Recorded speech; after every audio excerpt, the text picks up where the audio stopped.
we build empires only to realize later that what we really wanted was peace at home. Over 50% of people that sell their company within 1 year are depressed. They're less happy than they were before they sold their company. I was chasing some version of success. What do I need to accomplish to prove that I'm enough, to prove I'm worthy of love? I realized that nothing I was doing was making any difference. It didn't really change anything. The most important and overlooked part of being a leader is creating an environment where your team and your people feel loved and feel connected. All right, guys, welcome back to the Evolve Your Brand podcast. I'm your host, Dave Gold. This is the space where high impact leaders come to grow from the inside out.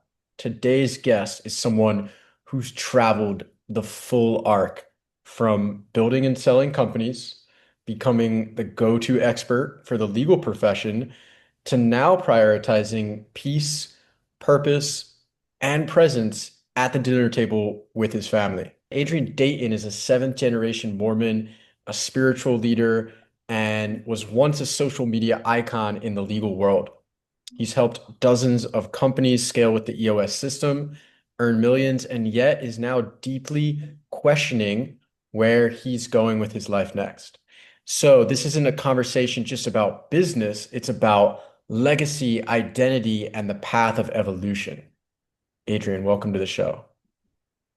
Thank you, Dave. That was quite an introduction. I loved it. Loved it. I'm glad. All right, well, I want to jump right in. You come from pioneers, wagon trains headed west, seven generations deep. So, how has that helped you shape your worldview as a man, a father, and a leader? Yeah, great question. Great question. Yeah, so one of my direct ancestors was a man by the name of John Taylor. He was the third prophet of the Mormon Church. So it was Joseph Smith, Brigham Young, and then John Taylor. And so I have just pioneer stories, actually both my mom and dad's side, Uh, anyway, and so one thing that's beautiful about being part of a religion, and I know it may sound weird, but and I'm not trying to compare Mormonism to Judaism, but being in a faith Jew here. I'm just that, kidding. right, I think you know that. But, being in a faith that deals with persecution, right? Like in my history, the Mormons at one point lived in Missouri.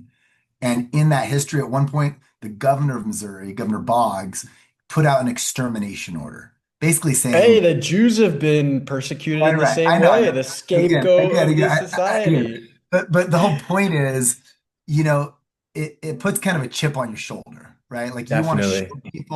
you want to show people that whatever criticism is being thrown at, at your group, that you can overcome it. And I think in a way it's a strength, right? Because you realize hey, look, I may be someone people attack, but there's something about my history and my beliefs that make me special. And I don't know. And so I think for almost every reason, having come from this Mormon background and history has been a huge motivator to me to go into the world and, do big things and, make a difference. hmm Yeah, and I see that not just in Judaism, in Mormonism, but just people that come from difficult backgrounds are often inspired to change the narrative and prove other people wrong or prove themselves right. And at the same time, most of those people, they don't lose the connection to God. It just actually gets strengthened. So Yeah. you mentioned you're kind of spiritual and connected to God. So how does that connection guide your decisions in your business and in your life today? Yeah. Yeah. Great question. So look, um, I've my whole life I've been a man of God. I believed that when I talked to God, he was listening. And from the very beginning, from my first commission job, or I was a salesperson, Mhm. I felt like I was partnered with God. And with him, I could accomplish whatever I set out to do. Sorry, my dog is just hanging out with us here. Hope I that's love your okay. dog. What's your dog's name? Name is Indy. Yeah, Indy's a yeah. part of the podcast today. And Indy if wishes he could Indy, get on the show. if he's disruptive, we'll invite him to leave anyway. So no, but so like I've always felt like God is with me in everything I'm doing, in every challenge, in every success. It's like not just my success, it's God's success too. And I think like if you're gonna pick a partner, like God's a pretty good partner to go into business with, you know? Yeah, God is a great business partner. Actually, I think that's like if I take one thing away from this podcast, it's I've got a new business partner coming out of this. And and the one thing that's really beautiful about God is he's always present no matter where you go. It's just are you present with him? And I remember on the first time that we spoke just a few months ago, you said that the quality of presence matters the most, not Mm. just being present, but the quality of it. So what makes a conversation truly worthwhile for you? Oh, great question. So now we're just talking about conversation with anybody, or we're talking about a conversation with God. That's a tough one. Yeah, yeah. Look, I so would I mean, say like if we were to maybe focus it in on business, you get a lot of yeah, people that reach out to you. I'm not sure if they reach out to you. They reach out to me on Instagram, on LinkedIn, on Facebook. They want to have conversations. They want to have coffee chats. They want to have connection calls. They want to have sales calls. yeah, Why do you say yes to someone and what makes that conversation really, really meaningful? yeah, yeah, yeah. So I think that like I love a great conversation. I think it's just one of the coolest things in the world. And most conversations, I do know how to speak English, are one dimensional. Okay. And that is um, people are focusing on accomplishing just one thing, and that is they're focusing on being interesting, right? And so I always say a great conversation has someone that is both interesting and interested, right? Because, Dave, you're clearly a great conversationalist. You've been in a lot of conversations where you're asking questions and you're learning all about somebody, and it's like an hour in and you realize like, huh, I just spent an hour asking this person questions. They have not asked me a single thing about myself, right? It happened today, actually. I kept getting okay, okay, okay. And then I went back to like just to give that person like a little insight. It's like, this is how we met. This is how you reached out to me, and this is how I communicated. Do you see now why I'm asking you these questions and trying to get to know you better? And it was so difficult for them to hear that I don't think I'll ever talk to them again. Yeah, yeah, yeah. And now look, in full disclosure, because I'm on a podcast with you, I do expect you to ask most of the questions, but this is not a typical conversation. But yeah, And so at the that's same what being time, with interested, that being interested. said, a lot of just sorry to jump in, but like with that being said, a lot of the time these days, people, I mean, that I meet at least, I don't know about you, but can be a little bit afraid to answer a lot of questions. And Yeah, they feel like they're being interrogated or they feel like they're, on a podcast without being on that podcast. So you said the first thing that you did was you were in sales. So do you feel like you mastered sales? And if so, what do you think was it about sales besides the fact that you had God on your side that made you a really great salesperson? yeah, great question. And look, my first job, I was selling cars at the local Honda dealership. The dealerships was Stockton and Malone Honda. It was owned by Carl Malone and John Stockton, uh, No way. Jazz basketball players, and by Larry H. Miller, the coach of the Jazz. Sorry, the owner of the Jazz. And anyway, it was a great place to learn how to sell. But what's interesting is I was a student at the time. Okay, I was an economics student, and it was just a summer job. And so when people came to me, I didn't I didn't know anything about cars, and so it wasn't an act. I would just say to them like, "Hey, I'm just an economics student, right? Like, whatever you want to find out, I don't know your answers probably, but I can find the answers for you." And it was like totally disarming to people. They're like, oh, this guy's not a career salesperson. He's not trying to sell us. He's a nice guy.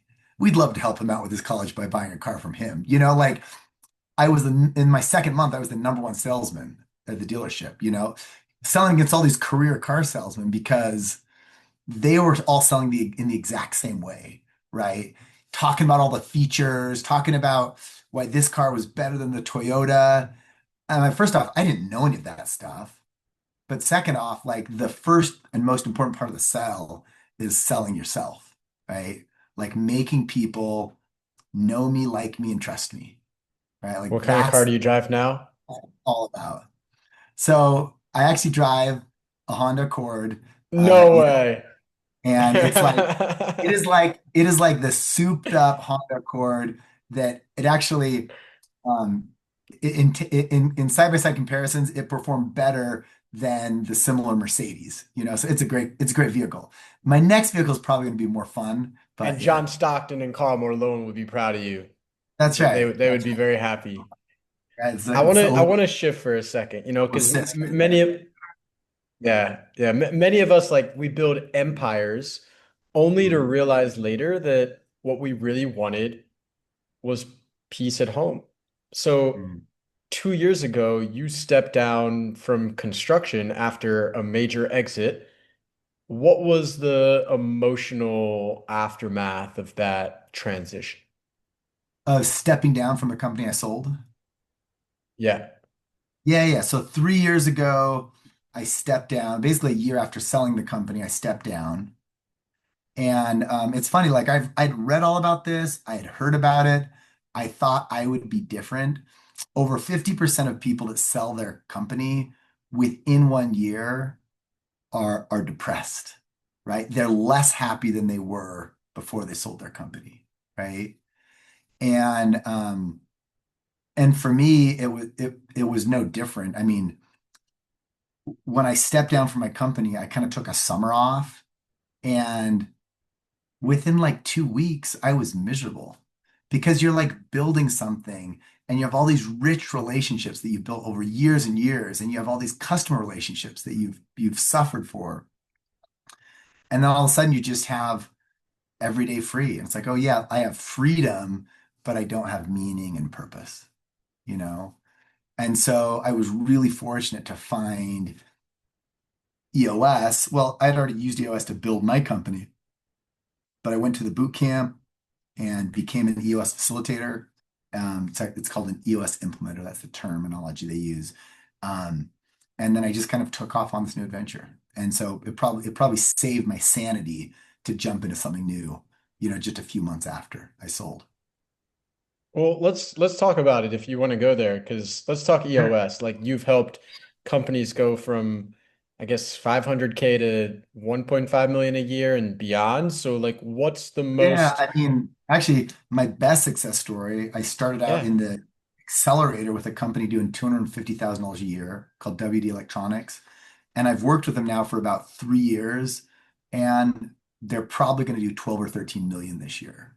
So No like way. that, so it's been like fun to see companies go from being like a business in their basement. Hey, sweetie, I'm on a podcast. Can I get you something? I'm so glad you're home. Good to see you, sweetie. And Um, this is the beauty of being a that's father as well. How many kids do you have?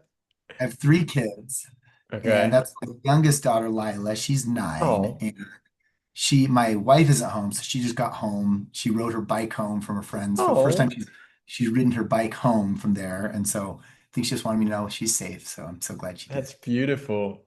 So, what's the most misunderstood part about implementing EOS in Yeah. leadership teams?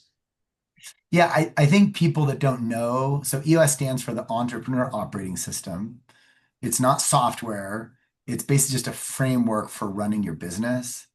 And people think EOS is just about how to kind of operationalize your business, but it's really about so much more than that. It's about aligning your vision with your values and getting your people on board, right? So they say, there's kind of it's three major things. It's making sure everyone knows where you're going and how you're going to get there. Second, making sure everyone's aligned and that you have traction and a plan to get there.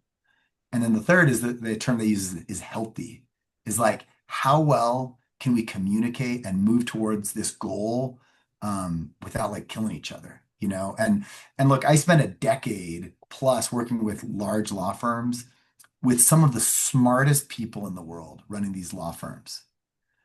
But EOS talks about businesses, they need smart and they need healthy. And a lot of these law firms that were freaking genius level smart, they rated really high on the smart scale, but terrible on the healthy scale. You know, I would often just spend one day with with these large law firms, and at the end of the day, I was like, wow, I can't spend another 15 minutes there. I can't believe people are spending their career working at organizations that are so unhealthy, right? But so with EOS, it's like, okay, how can we make sure we're smart, which every company's worried about smart, but also healthy, you know? So that's just me some basics on EOS. Yeah, and I guess it was created from the book Traction, Get a Grip on Your Business by Gino Wickman. Yeah. So And was traction. that was that what drew you to EOS, or what, like, was it the structure? Was it the clarity? Like, what kind of led Yeah. you I to want mean, to go all in on EOS? I wish I could say there was some story to it. What happened is some other EOS implementer at an event just handed me a free copy of the book. And I had a long plane ride from New York to LA, and I opened it up and I read it cover to cover in one sitting. And it wasn't this thing where I just read it straight through. Like I read it, and as I read it, I kept stopping and taking notes because I was like, oh, I Hmm. got to do this. I got to do this. And it was like, I'm a very creative person. And as I was Hmm. building my software company, I was creating everything I needed to run the business. And I get this book and it's like, oh, I don't need to create the whole framework for running a business. It's all right here. I can use this framework and then I can focus on what I'm great at, which is like creating an amazing product. And so the best thing about EOS is it gives you the framework and structure to run your business and to lead your people. And you can just follow it chapter and verse, and it frees up so much more mental energy to just do what you do best. Rocket Fuel as well. You recommend that one as well? Awesome book as well. So Rocket Fuel and Traction. Look, these are two of the best business books I ever read, and I would have said that before I started doing this work. Um, but they're really for teams that are ready to scale, right? So if you're a solopreneur, I mean, it might be interesting. You'll get some good insights, but this is really for people that have a team that are ready to like make the leap from being kind of running everything to like leveling up your leadership team. So you go from being an entrepreneur-led company to a leadership team-led company. And like, where would you have to be, you think, in terms of revenue, like 50, 100K a month in order to really be able to implement EOS Yeah, effectively? I mean, typically we're looking at like at least 1 million a year, you know? Hmm.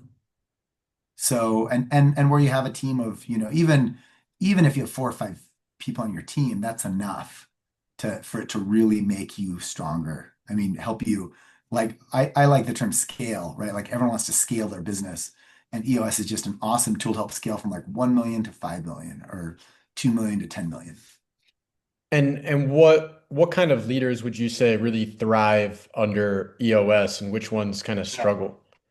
Yeah, so the honestly, like the book Rocket Fuel talks about how we have two types of leaders in a company. You have the visionary, which is like the Steve Jobs, like the dreamer, big picture thinker, and they have the integrator, which is like Steve Wozniak, who is like a brilliant engineer. Like he figured Hmm. out how to make all the stuff work that Steve Jobs dreamed up, right?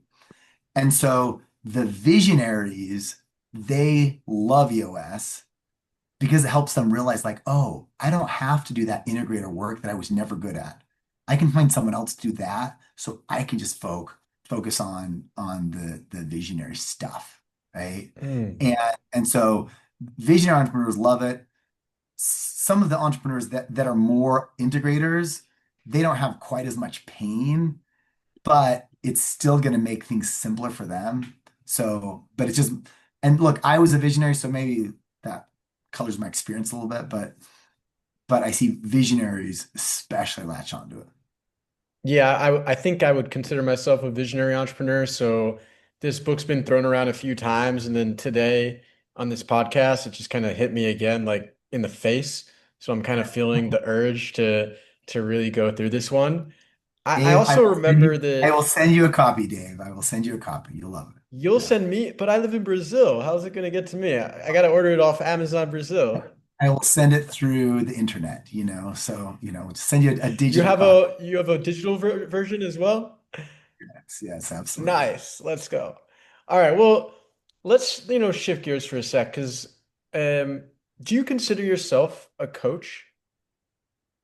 Yeah, so as an implementer, I kind of have three titles.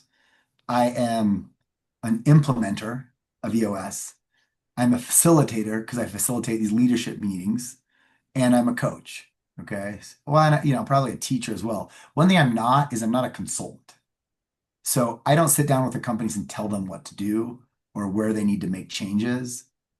My belief is that the answer is always in the room, right? Everyone has the answers inside them. Sometimes they just need some good questions to help them get there.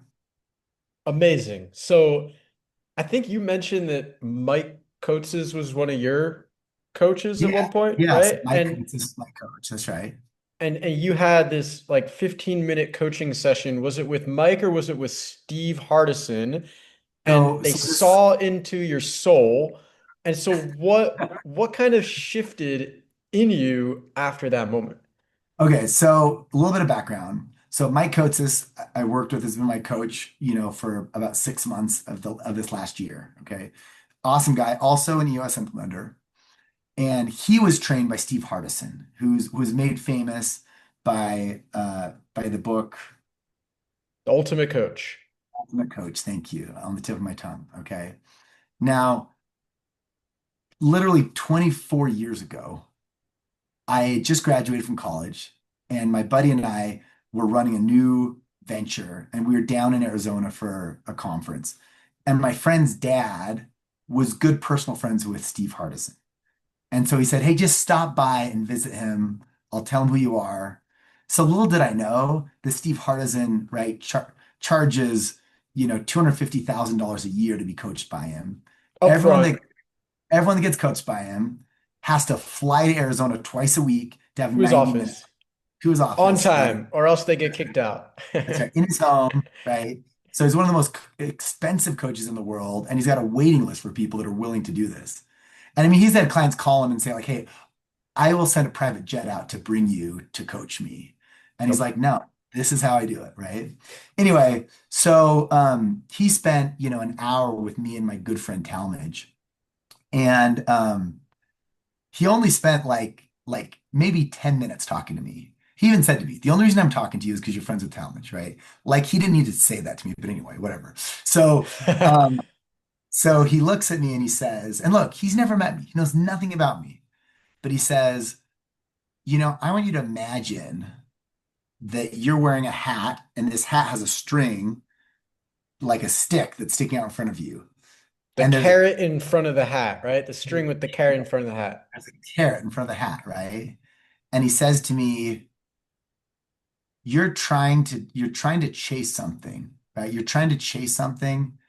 And when you stop chasing it, right? Like that's when the magic's gonna happen, right? What were you chasing for all those years? And so, yeah, so for literally the next 24 years, because obviously I didn't take his advice, um, I was chasing some version of like success. Like, Hmm. what do I need to accomplish to prove that I'm enough, to prove I'm worthy of love, to prove that I am like that I belong, right? And I think at some level, all of us want to like prove that we belong and prove that we're good enough, right? We all have some version of that, right? And and so it's funny, I sold my company and it was like this just yes moment, right? Like I did it. I proved to everyone that I have real value, right? And then I went back, that feeling lasted just a few weeks. And then in like the quiet of my home, it's like you look in the mirror and it's like, well, I actually don't feel any different. Like it didn't really change anything, you know? And that's when the real work started to figure out, okay, like, how do I really feel about myself? Because that's all that really matters. It doesn't matter whether anyone accepts me or not. All that matters is like, do I accept myself? And and the funny thing is, I didn't make any progress on it until I had a major tragedy in my life. And that is my now 17-year-old. He got to high school and had this major social anxiety. And it was so crushing. He ended up being hospitalized because he was suicidal. And and for a whole year, I did everything I could as an entrepreneur. I found all the best clinics, all the best doctors, all the best medicines, right? I spared no expense. Whatever I could do, I was gonna, I was gonna help my firstborn get over this. And a year into it, I realized that nothing I was doing was making any difference. In fact, almost everything I was doing was just making things worse. And that's when I had to really stop and look at myself and realize that, selling a business or fixing my son, like whatever it was, like if I didn't love myself, there was no accomplishment, right? Or failure that was gonna help that, you know? So anyway, so Wow. Love the vulnerability. I knew we were going to go there. That's why I was so happy to, have you on the show. And yeah, I mean, we can stay there for a second. So you mentioned like your son is on the spectrum. So like, did this change your leadership style when it comes to parenting? And, what did you learn that you would share with another father that's out there that yeah. might have a son or a daughter that's going through something?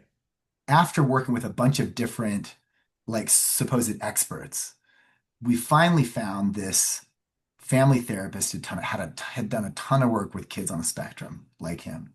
And he kind of just let us know that kids on the spectrum that are extremely rigid, whether they're in, like a residential program, whether they have coaching, whether they have therapists, nothing will matter unless they're doing what they want to do. And so for 2 years, we're trying to like, just parent or discipline or punish or motivate to get Taylor to do what we wanted him to do. And it wasn't until we realized that no external force would get him to change from doing what he was set on doing. Okay. And so a few months ago, he dropped out of high school, he took the GED, and he applied to the community college because he wants to study psychology and he wants to and he just didn't want to do high school anymore, you know? And so the best thing we learned was to let go of trying to be as like a police, right? Of trying to force him to do anything and just love him and support him in accomplishing the goals that were important to him, you know? And we just had to let go of expectations, right? That we could that we could limit the time he spent on the computer, or that we could force him to exercise, or we could force him to eat right. It's like he's 17, right? Like he's soon to be 18. Like he's going to make his own choices. And almost every time we were intervening, not only were we making him miserable, we were making ourselves miserable, right? Because it's like when you push on something, they push back, you know? And so now it's like I just love him and I work on connection. A dear friend gave me this advice and he said, why don't you ask your son if there's a video game he wants to play and you can offer to pay for it, at, but the only deal is that you want to play the game with him. So we bought this game like 6 weeks ago, right? It's called Cuphead, and it's so hard. And we play it together, and it's sometimes really frustrating, but then we'll finally beat a hard level, and like we have this moment, where we're connecting, and it's beautiful, and it's different. It doesn't look anything like my relationship with my dad, but he knows we love him, and I just have a lot of work to do to heal and repair all the mistakes I made over the last couple of years. Wow. And if anyone does end up listening to this podcast, I'm sure some people could really relate to that on many different levels. And I know my childhood was very difficult because just that, my parents wanted to force me to be a certain way, and I pushed back on everything. And it wasn't until I left the States that I started to feel that freedom, not financially, but in my decisions of who I spent time with, of where I went, of what I wanted to do. And I think there's like, over parenting and overschooling a lot of the time, especially in Western societies. So let's move on for a sec, right? You were social media famous. What did that cost you? And was it worth it? Yeah. When you ask me what it cost me, my gut reaction is to say it cost me everything. You know that line from Avengers. But anyway, no, but that's not true. I obviously had to make sacrifices, but um, I discovered Twitter when I had just become a lawyer, and I was writing a book that I was trying to get published. And a friend of mine said, "Get on Twitter, build a following." And I was early enough in Twitter that I was able to very quickly learn kind of the game, how to build your following and how to attract people to follow you. And one day someone sent me a message on Twitter. They're like, well, they just did a public message. Does anybody know a contracts lawyer? And I responded and I brought my first client into my law firm. What's interesting though is, as you know, Twitter is like open, it's an open API. So anybody in the world could have responded to that question. Does anybody know a contracts lawyer? And I just realized that nobody else responded is because nobody knew that there were people having conversations that were valuable, right, to potential employers every day. And I read this book by Seth Godin called Tribes. And the subtitle of Tribes is We Need You to Lead Us. And the book is a call to action that the internet's going to create all these groups of people, but it doesn't necessarily or naturally create leaders of those groups of people. So it's a call to action like, look, step up and you can lead this whole tribe. And I was like, man, maybe my tribe could be lawyers. Maybe I could be the like social media for lawyers person, you know? And so I wrote the first book on social media for lawyers. I wrote another book on 2 years later to follow that up. It was published by Thomson Reuters. And, very quickly, I just became the name. I traveled all over the world, spoke in 12 countries and like 35 states on how to bring in business with social media for these corporate lawyers. And then one day we're driving by the airport, and my 17-year-old, who at the time was 3, he points at the airport and he's like, "Hey, that's where my dad works." So I had traveled so much, he just assumed I worked there, right? Which is kind of funny, right? So that's when I realized, like, you know what? I got to make a change. And so I got to find a way to get all these big firms to just pay me every month without me actually having to travel. And so that was kind of the first seeds of my software business. So I built a product that solved some major problems for them. And and it's funny, I'd worked so hard to build this persona of this expert. And then I built the software, and it was a total pivot away from that because to build value in the software, it couldn't be the Adrian Dayton show. It had to be, the product was called Clearview Social. It has to be the Clearview Social show. And so I was trying to kind of move all of that capital, all that brand awareness to this new company. And, I think it was pretty successful because I was able to build it, and then have a nice exit. Well, every time we talk, I think, wow, there's so many people I want to connect you with because, yeah, you spark so many ideas in my mind. And what I want to understand is after having gone through all of this, what does true success look like to you now compared to when you were in your 30s? When I think about success, I think about two things. I think about freedom and I think about relationships. And that's the irony is that everybody that's an entrepreneur or that's trying to be an entrepreneur, they want freedom. And many times the question is like, what are you willing to give up for that freedom? And some people sacrifice the most important relationships in their life to have that freedom. And so, I sold my company 3 years ago, right? Stepped down about a year later. And then I started building this EOS practice. And because I'm pretty good at marketing, I had people out of state contacting me like, "Hey, we want to hire you." And I just had to make a clear policy like, I don't work out of state. I don't get on planes anymore because because success for me is having dinner with my family every night. Like I've got 10 years left with my kids at home having dinner with me. And like that's like sacred time. That's not to say I'll never do something else on an evening instead of dinner with my family, but there's no amount of money somebody can pay me to give up my dinners with my family, you know? And so uh, companies that are willing to fly in or drive within an hour to meet with me, you know, there's one exception. And I had a company call me last fall and they said, "Hey, can we fly you and your wife to Bogota, Colombia to spend a couple of days working with us?" And I was like, yes, yes, I will do that. So, if it's an amazing place that I want to travel, I will make an exception. But even then, it was with my wife. And so it was building those relationships. And If yeah, they've kind of, got Colombian empanadas and arepas, we're in. yeah, I mean, so there are Vamos. some exceptions, but they got to make it worthwhile. So anyway, so success for me is now and for the rest of my life is just all about relationships, right? Like being with the people I love the most and working with people that I love to work with, you know. I went through, I'm currently working with about 20 different companies doing EOS. And I went through a list with my assistant of every single company. And the question I asked is this company a 10 out of 10 that I like in terms of how much I love to work with them? And basically I had two companies in the list that were not a 10 out of 10. And so I kind of said, all right, I've got to make them a 10 or I've got to fire them as a client because I just don't want to spend my life working with people I don't love to be with. So that's success for me too, right? Just to have the freedom to work with just people you love. Yeah.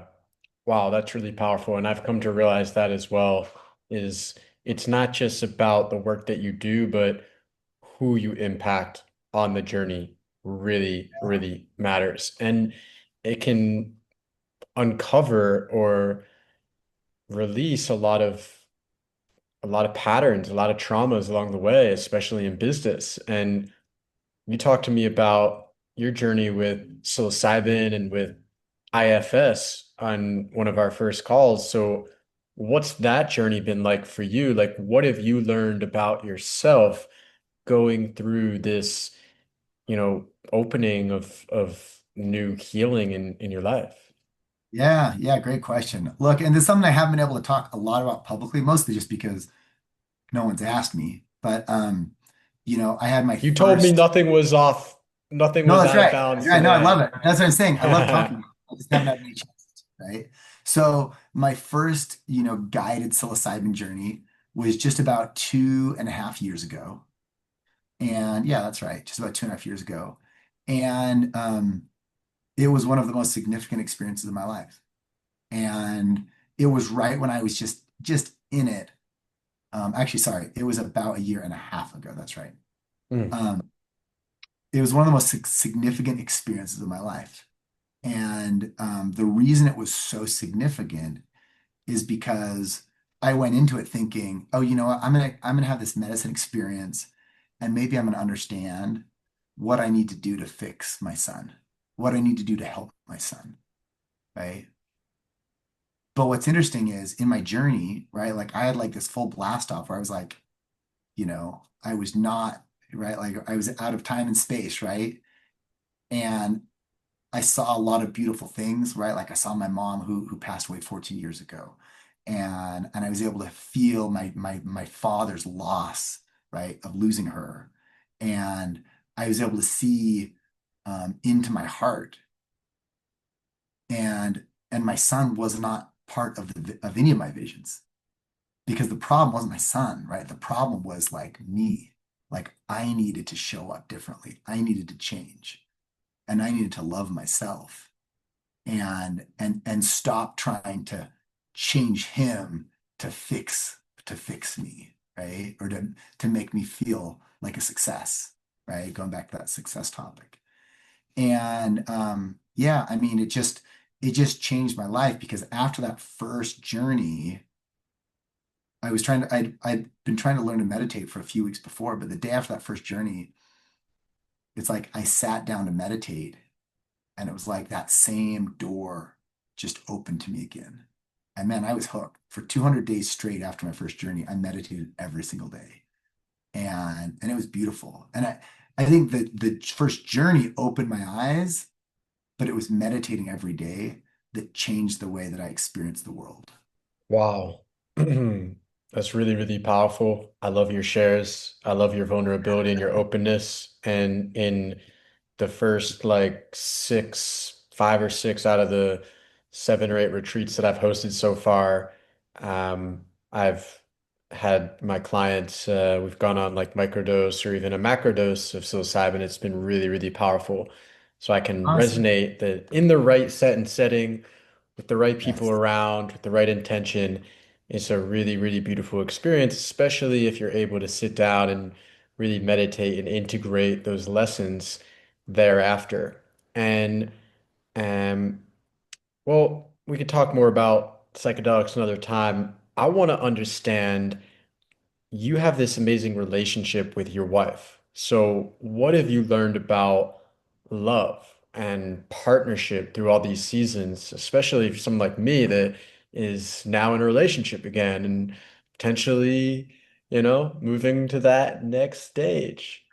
Well, look, I will tell you the number one most important thing in a successful relationship, and this is not sexy, this is not like, I don't know, this is not like the Hollywood version, but the number one most important thing in a relationship is commitment.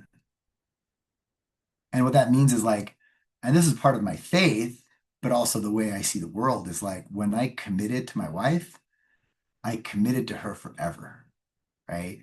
And so there's never been a single day or week or month or year of my marriage with her where I've even asked the question could there be something better? Or like, maybe this is the wrong thing. Like that's just not part of how I see the world because when I committed to her, it was forever. And now we're just a team, you know? And I told my wife this the other day, like our marriage has not been successful because of my commitment. It's been because she is like one of the most unselfish people I've ever met. Like most of our marriage, it's been me trying to be successful and find success.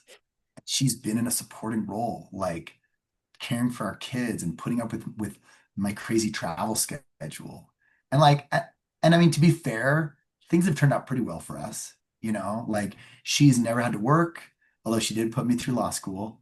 Um, you know, she's had a really beautiful life. Mhm. Um, but she's had to be really unselfish and put up with a lot of uncertainty being married to an entrepreneur. But one of the things that I most loved about her is I knew that she was going to be faithful and committed to me, right? So we were both committed, and if you're both all in and you're both committed, then no matter what comes along, like you just deal with it together. And people ask the question like, if you had to start over with nothing, would you still choose her? It's like, absolutely. Like, we've been through it. Like, I know we could do this all over again if we had to. Mm. Well, from scaling companies to gaining spiritual clarity, from big stages to quiet, semi-quiet dinners at home, you've really lived all the ends of the spectrum in life. And as we wrap up, I'd love to hear if you could share one message with leadership teams globally, what would it be? Yeah, yeah, yeah. So if I were to share one message, it would be the most important and overlooked part of being a leader is creating an environment where your team and your people feel loved and feel connected.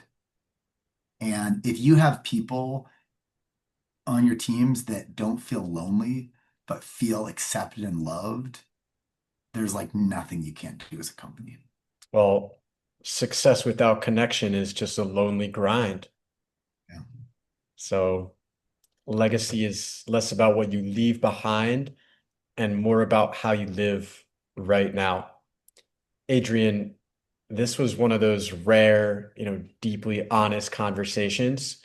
that speaks not to just what you've built, but also who you've become in the process. If someone resonated with the podcast or the story, should they just watch it again, or is there any call to action? Is there anything you'd like them to do or to reach out to you, or, Yeah, absolutely. what would I you mean, like to share? they can find me on Instagram at Adrian Dayton. And I'm always up to have conversations with anybody um, about faith, about business, about any of those things. And even though I only work with companies that are willing to come to Salt Lake or live within an hour drive of Salt Lake. Oh, you're like Um, Steve Hardison now, only in Salt Lake. I'm still more than open to collaborate with people wherever they are. Well, if you're listening and you're someone who's climbed the mountain and is now asking what's next, Adrian's story is a reminder that peace, purpose, and presence are not just side quests, they are the destination. Mm, So you can find more about Adrian. You can connect with him on social media. We'll drop his Instagram in the description of this video. And maybe if you're lucky, you'll have a nice dinner at your home with your family tonight as well. Well, awesome. Thanks, Dave. guys, thanks a lot. It's been a powerful episode, and my name is Dave Gold. See you guys in the next episode. Peace.